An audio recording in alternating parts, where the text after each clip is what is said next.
ലോകത്തിന്റെ ഊർജ്ജസിര എന്ന് വിശേഷിപ്പിക്കപ്പെടുന്ന ഹോർമൂസ് കടലെടുക്ക് വീണ്ടും യുദ്ധഭീതിയുടെ നിഴലിലായിരിക്കുകയാണ്. 2026 മെയ് 4 ഈ തന്ത്രപ്രധാനമായ സമുദ്രമേഖലയിൽ നടന്ന സംഭവ വികാസങ്ങൾ കേവലം രണ്ട് രാജ്യങ്ങൾ തമ്മിലുള്ള അതിർത്തി തർക്കമല്ല, മറിച്ച് ആഗോള രാഷ്ട്രീയത്തിലെ അധികാര സന്തുലിതാവസ്ഥയെ മാറ്റിമറിക്കാൻ പോകുന്ന നിർണായകമായ ഒരു അധ്യായമാണ്. അമേരിക്കയുടെ പശ്ചിമേഷ്യൻ നയങ്ങൾക്കും സൈനിക മേധാവിത്വത്തിനും തിരിച്ചടി നൽകിക്കൊണ്ട് ഇറാൻ നടത്തുന്ന വിട്ടുവീഴ്ചയില്ലാത്ത പ്രതിരോധം ആഗോള തലത്തിൽ വലിയ ചർച്ചകൾക്ക് വഴി തുറന്നിരിക്കുകയാണ്. ഒമാനും ഇറാനും ഇടയിലുള്ള വളരെ ഇടുങ്ങിയ ഈ കടലെടുക്ക് ലോകത്തിലെ ഏറ്റവും സുപ്രധാനമായ സമുദ്രപാതകളിൽ ഒന്നാണ്. ലോകത്ത് ഉൽപ്പാദിപ്പിക്കപ്പെടുന്ന ക്രൂഡ് ഓയിലിന്റെ 1/3 കടന്നു പോകുന്നത് ഈ വഴിയിലൂടെയാണ്.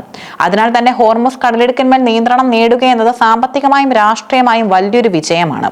ഇറാനെ സംബന്ധിച്ചിടത്തോളം ഈ പ്രദേശം അവരുടെ പരമാധികാരത്തിന്റെ ഭാഗമാണ്.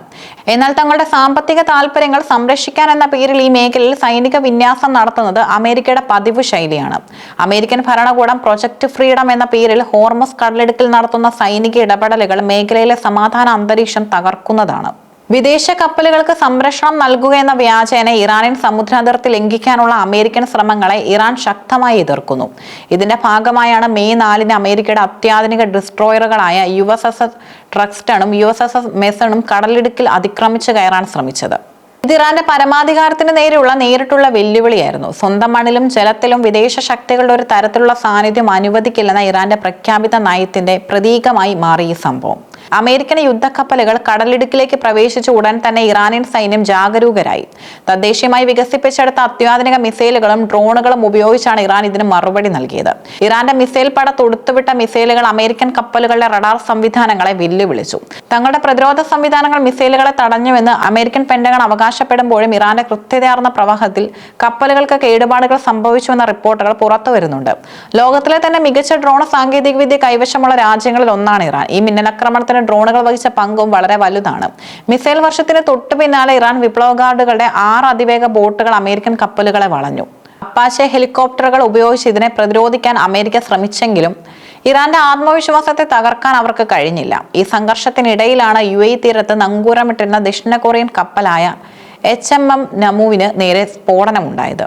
അമേരിക്കയുമായി ചേർന്ന് ഇറാനെതിരെ സാമ്പത്തിക ഉപരോധങ്ങൾ ഏർപ്പെടുത്തുന്ന രാജ്യങ്ങൾക്കുള്ളൊരു തന്ത്രപരമായ മുന്നറിയിപ്പായി ഇതിനെ വിലയിരുത്താം.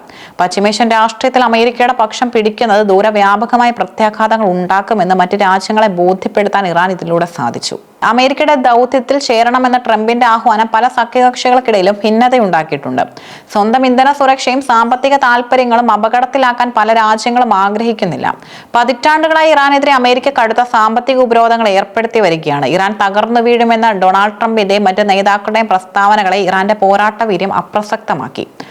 ഉപരോധങ്ങൾക്കിടയിലും സ്വന്തമായ ആയുധങ്ങൾ വികസിപ്പിക്കാനും സാങ്കേതിക വിദ്യയിൽ മുന്നേറാനും ഇറാന് സാധിച്ചു എന്നത് അത്ഭുതകരമാണ്.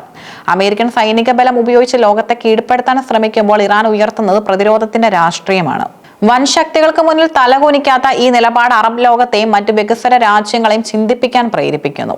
ഹോർമൂസ് കടലിടുക്കിലെ ഓരോ നീക്കവും ലോകത്തിന്റെ ഇന്ധനവിലയും ആഗോള വിപണിയെയും ബാധിക്കുന്നതിനാൽ അമേരിക്കയുടെ പ്രകോപനങ്ങൾ ആഗോള സമാധാനത്തിന് എത്രത്തോളം അപകടകരമാണെന്ന് ഇറാൻ ലോകത്തിന് കാണിച്ചു കൊടുത്തു. ഹോർമൂസ് കടലിടുക്കിലെ പുകയുന്ന കനാലുകൾ ഒരു വലിയ മാറ്റത്തിലേക്കാണ് വിരൽ ചൂണ്ടുന്നത്. സഖ്യകക്ഷികളെ കൂട്ടി ഇറാനെ ഒറ്റപ്പെടുത്താൻ അമേരിക്ക നടത്തുന്ന ശ്രമങ്ങൾ ഫലം കാണുന്നില്ല. മറിച്ച് ഓരോ ആക്രമണത്തിന് ശേഷം ഇറാൻ കൂടുതൽ കരുത്തോടെ തിരിച്ചു വരുന്നു. പശ്ചിമേഷ്യയുടെ യഥാർത്ഥ കാവൽക്കാർ ആരാണെന്ന ചോദ്യത്തിന് മറുപടിയായി ഇറാന്റെ സൈനിക നേതൃത്വം തങ്ങളുടെ പരമാധികാരം സംരക്ഷിക്കാൻ ഏതറ്റം വരെയും പോകുമെന്ന് പ്രഖ്യാപിച്ചു കഴിഞ്ഞു. ഇറാന്റെ ഈ പോരാട്ടവീര്യം കേവലം ഒരു പ്രാദേശിക തർക്കമല്ല, ഇത് സാമ്രാജ്യത്വത്തിന്റെ അന്ത്യത്തിന്റെയും ബഹുദ്രുവ ലോകത്തിന്റെ ഉദയത്തിന്റെയും സൂചനയാകാം. ചൈനയും റഷ്യയും ഉൾപ്പെടെയുള്ള രാജ്യങ്ങൾ ഇറാന്റെ നിലപാടുകളെ ഗൗരവത്തോടെ കാണുന്നതും അമേരിക്കൻ മേധാവിത്വത്തിനെതിരെയുള്ള ഒരു ആഗോള നീക്കമായി ഇതിനെ വിലയിരുത്താം. ഹോർമൂസ് കടലിടുക്കിൽ മെയ് 4 ദൃശ്യമായത് ഒരു ജനതയുടെ ആത്മവീര്യമാണ്.